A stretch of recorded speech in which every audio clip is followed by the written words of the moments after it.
How can pop-up drink stands calculate fuel costs for traveling to events? The easiest way is to find the total round-trip distance to the event, divide that number by your vehicle's miles per gallon rating, and then multiply the result by the current price of a gallon of gas, which gives you a solid estimate of what the trip will actually cost you in fuel. Think of it like this.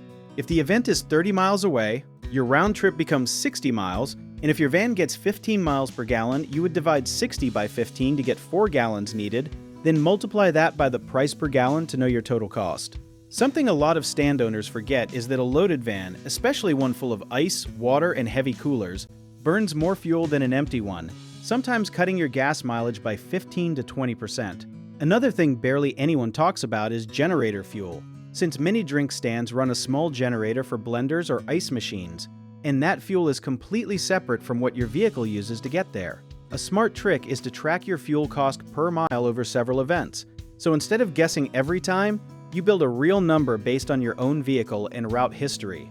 This helps you price your drinks properly so fuel expenses never quietly eat into your profit.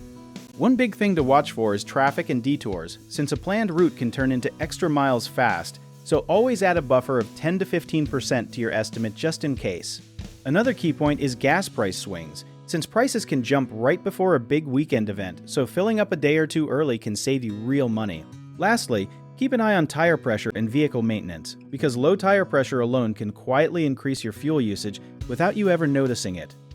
If you enjoyed this video, check out our online directories in the description below.